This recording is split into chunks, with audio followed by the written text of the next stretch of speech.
Hi, everyone. Thank you so much for joining us for a special Ask the Experts Q&A. Today, for the first day of spring, we're diving into the topic of spring cleaning.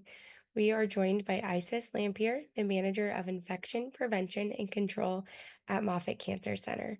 She will be sharing her insight on how to best clean and prevent the spread of infection, as well as answering your questions. Before we get underway, just a few quick reminders for our audience. Please submit your questions in the comments section, and we'll do our best to answer as many as possible. Please keep in mind we cannot offer personal medical advice or diagnose via Facebook. Additionally, Facebook is a public forum, and any comments or questions asked here are visible to the public. Any information shared during the event is not protected and has the potential to be redisclosed. Let's start with the basics, Isis. Tell us about the importance of spring cleaning and some of the areas in our homes or workplaces that are often overlooked. Good afternoon, everyone. Happy first day of spring. The items that I recommend cleaning during spring cleaning are keyboards and remotes because they can be frequently contaminated with food particles, oil from your hands, bacteria, dust, and they're also shared by multiple members of your household. I also recommend cleaning toilets and around toilets weekly and more frequently if people are sick in your household. Clean sinks and faucets regularly, especially because these can be contaminated with different food items such as meat or eggs. Kitchen sponges should also be cleaned regularly, and you should use a different kitchen sponge for cleaning your dishes than you use for cleaning the surfaces of your kitchen. And once your sponge starts to smell, this usually indicates that there is bacterial growth. So change it more frequently if you start noticing that your sponge is smelling. And some key tips for cleaning your sponges are that you can put it in the microwave if it's microwave safe. You can put it in a dishwasher, or you can use household supplies and cleaning products in order to clean your sponges. And I also recommend changing the water in coffee makers frequently and cleaning their drip trays and filters, as these are common items that we also notice have bacterial and mold growth. Other areas I recommend cleaning are the inside of fridges, the inside of trash cans, because those can be frequently contaminated if something leaks out into your trash can, if there's a rip in your trash can bag, any pet supplies, kids' toys, windows, doorknobs, fans, and also the vents of your AC. Awesome. Definitely lots of things to add to our cleaning list. And do you think with the trend of spring cleaning, is it important to clean just during the spring, or why isn't fall cleaning a thing? Usually we use the term spring cleaning because in the spring we see more allergens too, such as pollen, and it's when we have higher rates of allergies as well as we see a lot of respiratory viruses in the spring. So we emphasize the importance of cleaning during the spring because of that reason. Awesome. Do you have any specific things we should be looking for when choosing cleaning products or any cleaning product recommendations? Yes, when choosing products, I recommend choosing products that are safe, especially if you have pets or children at home. You want to ensure that you're reading the back of the bottle in order to ensure it's safe for that population. You want to look for products that are effective in cleaning the area that you are working on. So, for example, for the kitchen, look for supplies that are meant for the kitchen. Or if you are trying to clean wood surfaces, look for products that are compatible with wood surfaces. If you have any allergies, be careful with anything that has high fragrance. That's another thing that I recommend looking at, or if you're sensitive to fragrances as well. And some individuals also look to see if products are eco friendly as well. And usually, products that are eco friendly are a little bit more sensitive for those that have allergies or high sensitivities to smell and stronger products. Great, that's really helpful. I always get really overwhelmed in the aisle Mhm. with all the cleaning supplies. So that's really great advice. You mentioned the allergies in the spring. So what cleaning practices or products do you recommend to reduce those indoor allergens like dust, pollen, and pet dander? To reduce some of those indoor allergens, I recommend regular dusting and vacuuming, washing your beds and linens once a week, using air purifiers if you have allergies, ensuring that pets are regularly groomed if you have them, because this will help reduce pet dander in your home. Reducing clutter is also helpful because you have less surfaces to clean. And sometimes, if we have a lot on our desk or in our bedroom, it makes it difficult to clean surfaces unless we're picking them up and moving them as we clean. I also recommend wiping down shelves and surfaces frequently, closing windows and doors, especially during times of high pollen activity, and always monitoring your indoor humidity because that can also increase mold growth in your home. Ideally, you want your humidity levels to be between 30 and 50% of your home in order to prevent that mold growth. Awesome. And how do we check that humidity level in our homes? That you can talk to an AC technician about, or some individuals have systems that might tell them what their indoor humidity is as well. And there's different machines that they can use as well to check that humidity levels. Great. Mhm. Um, Similarly, how can individuals ensure proper ventilation in their homes or workplaces to improve indoor air quality and reduce that risk of respiratory infections? To improve that indoor air quality, I recommend air purifiers and also changing out those filters in those purifiers frequently and as recommended in their instructions. Because if we're not changing those filters regularly, then they will be ineffective.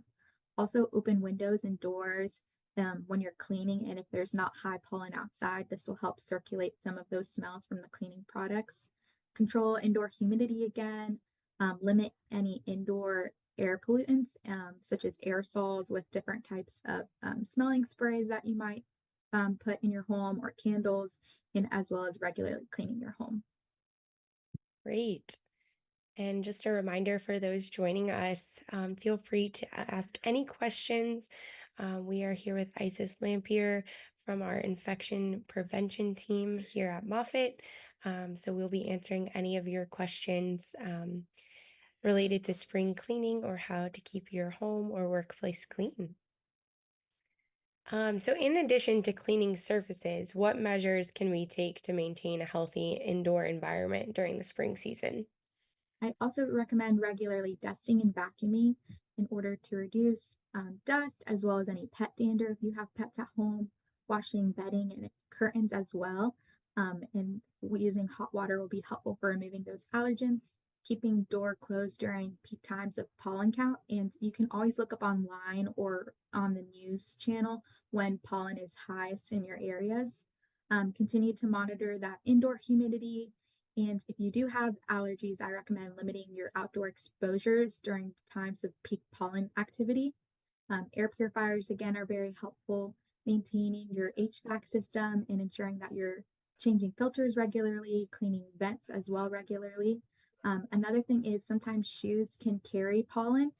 So you might want to designate a shoe free zone in your house, or wiping down your shoes if you notice that they have a lot of pollen if you spent time outside, and also keeping your pets safe and clean, cleaning all of their supplies as well because pet dander can increase allergies. And lastly, if you have any mold or moisture issues in your house, it's important to address because that can also aggravate allergies as well. Wonderful. This is great advice given that outside there is lots of pollen right now. Yes. Um, Ashley from Facebook asks, are there any cleaners that you recommend that don't have harsh chemicals? There are some applications that you can look online that will recommend which items are safer to use. It all depends on the type of surface that you would like to clean, because depending on the surface, it will change what type of product that you'll use. You'll use a different one for your kitchen and your bathroom, unless it's a multi-use cleaner. And that's also another way to be cost effective is using multi-use cleaners that can be used on a variety of surfaces.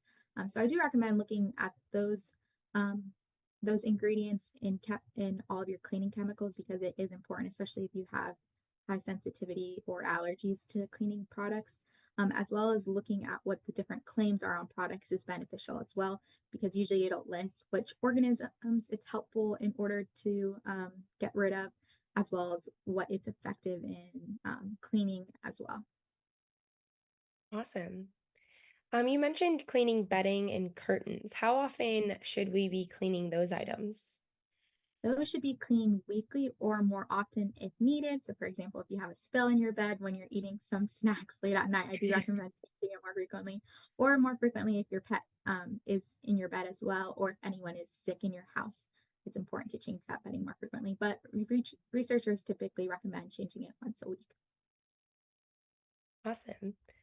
Um, for many cancer patients, they experience fatigue or limited mobility during treatment. Do you have any practical strategies or adaptations that they can help, you know, take on those spring cleaning tasks without overexerting themselves? Yes, I do have some strategies. One is prioritizing tasks, and it's okay to break down tasks into smaller tasks as well. So, for example, you might want to just focus one day on vacuuming in one room, breaking down those tasks, make it a little bit more manageable. Because when we look at our list, it might seem a little daunting and overwhelming, all of the things that we need to clean in our house. Also, if you live in a house with other people, delegate those tasks and responsibilities to other people, enlist the help of your family as well with cleaning. Using lightweight cleaning tools can be helpful because this will help reduce any strain that you might have. You can also look at different assistive devices as well for bending and reaching and lifting in order to reach those hard to reach areas. Using non toxic cleaning products can be beneficial for cancer patients because it'll limit their exposure to products that might be irritable for them or can create any allergies. And as always, celebrate progress. So, no matter how small it might seem your task is or how long your to do list is, celebrate the progress that you did that day. Wonderful. I think for everyone, the list can seem very daunting, so breaking it up, that's a Mhm. great idea. We received another comment on Facebook from Brenda. Um, she comments about her steamer and how much she loves using that on the floors and says that the higher temperatures on the floor is great. Would you say that steaming your floors is better than a regular mop? I think they are both effective. The most important thing when choosing it is making sure that you're also cleaning the item as well. Luckily, steamers, you can typically remove that pad, and sometimes they have disposable pads, or you can wash them in your washing machine. With mops, I think sometimes we can forget to clean those mop heads.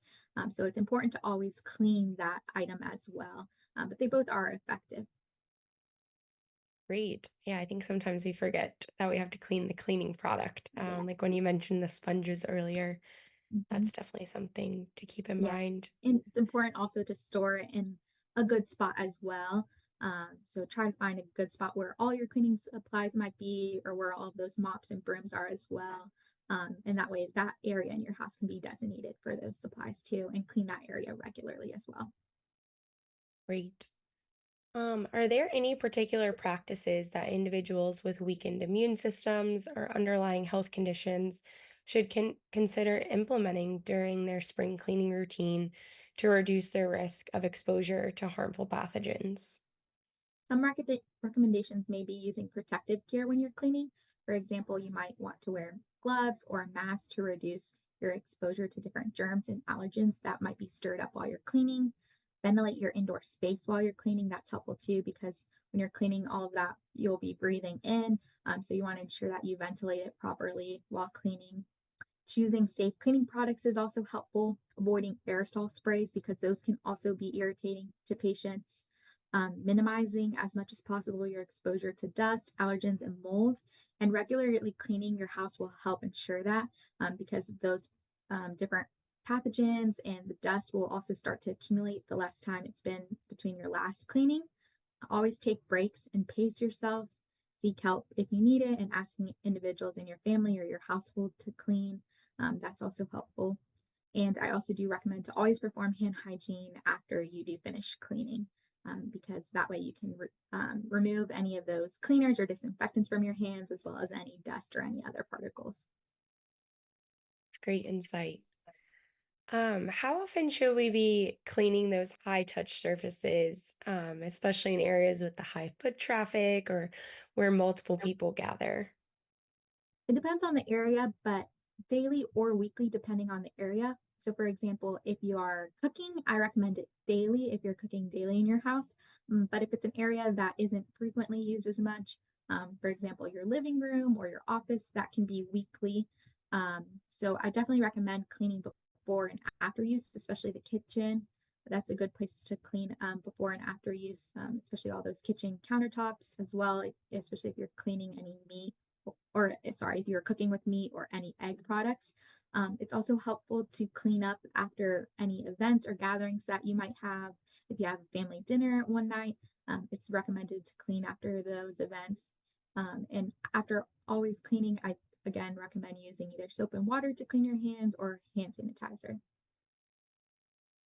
Great. We received a question from Facebook asking, similarly to those high touch surfaces, it says, I never know what to do at buffet style serving setups at restaurants. Any tips or just stay far away?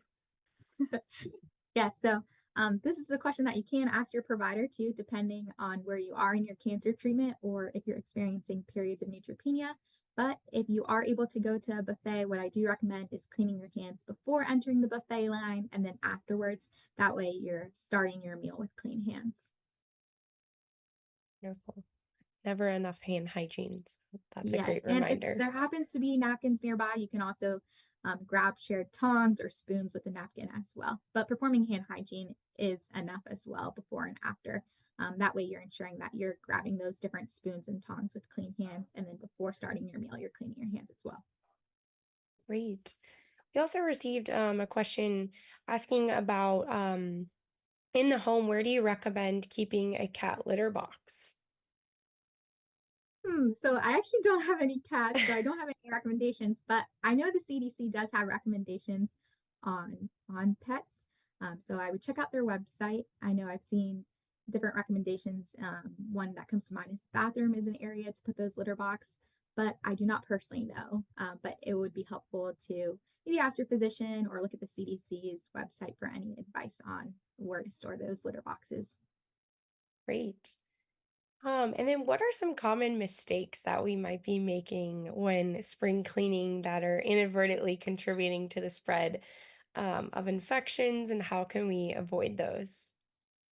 Like I had previously mentioned, using dirty supplies can increase cross contamination and also make cleaning ineffective. So always make sure your supplies are clean. You're regularly changing your mop pads or your sponges, as well as the water as well when you're cleaning. If you're using water, make sure that you have clean water. Um, Always read the back of the disinfectant to ensure that you're using properly. Sometimes the disinfectant will have something known as contact time on the back, and contact time is the amount of time that the disinfectant has to stay on the surface wet in order for it to be effective in killing germs. So always read the instructions to ensure that you're following those directions and following that contact time appropriately. Overlooking high touch surfaces is another missed opportunity. So ensure that you're hitting those doorknobs, those light switches, the remotes, controllers, etc., because a lot of particles can accumulate on there as well as germs. It is also harmful to mix certain cleaning products. So reading the back will be beneficial to know if it says to be careful around mixing certain chemicals together because it can create toxic fumes and be harmful to human health. Another area for improvement is ensuring that we're ventilating indoor spaces as well while we're cleaning, because opening the windows and exhaust fans will help improve airflow and reduce those fumes while we are cleaning. Great. Yeah, sometimes we can have the best intentions, but Mhm. not be doing the best that we could to prevent the spread of infection and those germs. So that's Right. really great insight. Mhm. The biggest thing I would Uh, say is making sure we have clean supplies and also that we're regularly looking at the expiration dates on cleaners too, because we don't want to be cleaning our homes with products that we've had for too long as well or that are already expired. So make sure you read the bottle and make sure that it hasn't expired as well. that's a great suggestion because there's definitely things under my cabinet that I don't know when I got them. So that's a good thing to look at. And just a reminder for everyone joining us, feel free to drop your questions in the comments and we will do our best to answer them during the live.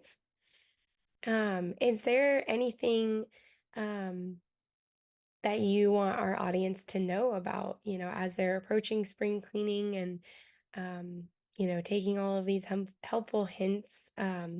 Is there any topics that we didn't cover, or anything that you want our audience to know when approaching spring cleaning this season? I recommend always breaking it down, like I had mentioned it, and making it feasible. Continue to celebrate those successes as well, and continue to read those products as well and their labels to make sure that they are effective in cleaning the areas that you want to clean. So, making sure that glass cleaners are used for glass purposes, that you have the appropriate cleaners for wood as well. So, always read those labels because it'll help determine if it'll be what you want when you clean. Wonderful. We received another comment asking for tips for cleaning the fridge. Yes. So cleaning the fridge is something that I love to talk about.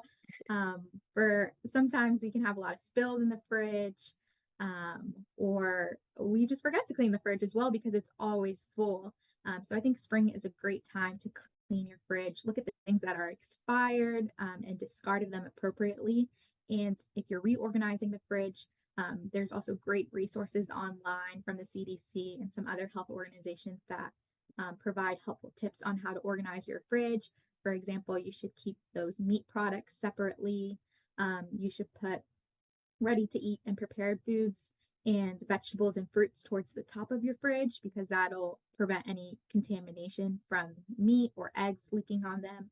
And I do recommend cleaning your fridge regularly. You can do small touches around areas once a month.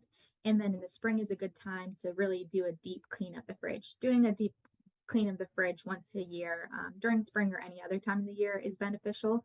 But just monthly, wiping down any surfaces that are open to it, or if you see any leaks or anything spilling, cleaning it right away is also beneficial as well. So don't let that sit in your fridge. Um, Clean that immediately once you see something has leaked in your fridge as well, and throw away anything that you think might be contaminated as well. It's better to be safer than consume that food product. So if you've noticed that any meat might have leaked on something, throw that away immediately because you do not want a foodborne disease. So definitely discard it to be safe. Great. What kind of products do you recommend using to wipe down the inside of the fridge? Is there anything specific or just a general disinfectant? Just a general disinfectant will be helpful. You can also read the labels because when you're looking at disinfectants for the fridge, you want to see that it tackles those foodborne illnesses as well, that it's effective in all of those pathogens that cause foodborne illnesses. I've seen that you can also clean your fridge with vinegar and warm water. That is also effective as well. And then if you're using any microfiber or reusable cloths, make sure that you clean those appropriately as well because whatever you use to clean the fridge, whether it's a microfiber cloth or a sponge, that can also be contaminated with anything that you might have just cleaned out of your fridge. Great. And is there anything we should be storing in our fridges to help with like the odor or to keep them clean in between those cleanings, or is that not really, are those not really effective? Like the I baking don't. soda or anything like Mhm. that? Personally, I don't have any recommendations on anything that you should store in the fridge, but one helpful tip is to ensure that your fridge is always at the optimal temperature as well, to ensure that all everything that's in your fridge is maintaining that temperature it needs to be in to stay cool. So always make sure that your fridge temperature is in the appropriate range. And again, there's resources on the CD's website and other websites that state what that optimal range is. Always make sure that your fridge is remaining in that temperature. And then if your power happens to go out, consider how long it's been out. And depending on how long it's been out, you might need to discard of any items that are in the fridge. Great. And then when it comes to cleaning the freezer, is there anything, is it kind of the same protocol, or is there anything else we should keep in mind when it comes to the freezer?